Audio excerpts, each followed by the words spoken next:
Alright, y'all. Today I want to talk about controlling your mind. And I realized that if you found this YouTube channel, you're already probably someone who's very involved in trying to actively seek out how society works and such. But nonetheless, I want at least something on my channel to say outwardly, you have to really work to control your mind, especially in today's day and age, right? Think about all the distractions we have and how easy it is to get sucked into them, and the amount of effort that doesn't take versus the effort that it does take to be even remotely aware and have a pulse on the situation of the culture, politics, news, and how much easier it would be if you just shut up, lied down all day, and pissed away the whole day just sitting on Instagram. And what's even more mind-blowing is that today we have the easiest access to information of all time. With the age of the internet, we can get basically every answer we want within seconds. Like, for example, if there was a house fire, you could almost be fast enough to say hey, ChatGPT, what should I do? Should I flee or should I stay and fight the fire? And ChatGPT would probably tell you, although it would probably give you not a great answer. You could at least have someone to ask in the moment that's not a human. Yet with this supreme irony, think about how many people choose to not use their brains, right? Rather than use Google and the resources we have available in today's day and age, it is so much easier for us to just shut that critical thought of ours down and just continuously scroll on Instagram, YouTube, and even though YouTube literally just changed their format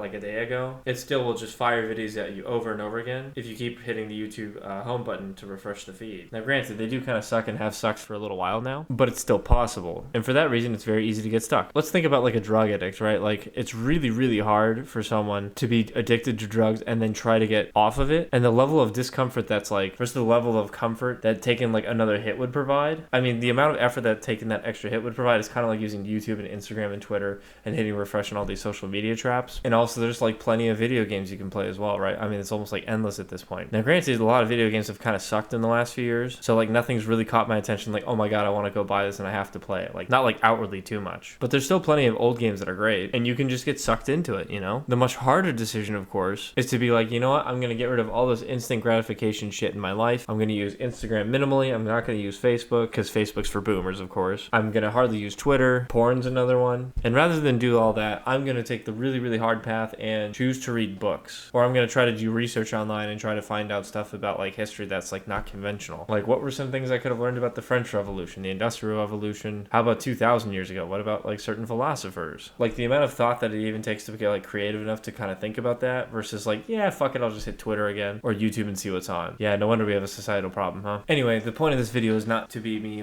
chronically complaining. The point is, if you're not someone who's going to take advantage of this and try to find all the resources and use them to maximize your understanding of society and arm yourself with the best knowledge you can, rather it's really more to pat yourself on the back, rather it's more really just to highlight how hard it is to get to this point. And this is very true for most things. Let's pretend you're that drug addict that I had previously mentioned. You're over here, you're we'll just say close to rock bottom, something around here. Trying to get sober is way up here, you know? And trying to take each step to get closer and closer and closer and closer to sobriety is not that easy. It's really going to be more baby, baby, baby, baby, baby, baby, and then maybe a little bit better, a little bit better, a little bit better. It's not linear in that sense. It's more exponential than it would be linear. And so really it's kind of when you get the train, it's the compound effect too by Dan Hardy. That's a good book that kind of describes this phenomenon. But it's inch, inch, inch, inch, inch, okay, foot, foot, foot, foot, yard, yard, yard, yard. And then you're going miles, miles, and then eventually you will get to sobriety. But this journey right here is so full of pain and growth, and it's inconceivable when you're all the way down here. So even though you and I are standing at the mountaintop over here saying oh, okay, that's not so bad, this is just kind of normal, you know, we try to use these resources as best as we can, the overwhelming majority of people in society, and a lot of the time through no fault of their own, have chosen the path of staying down here because they can't even see 3 feet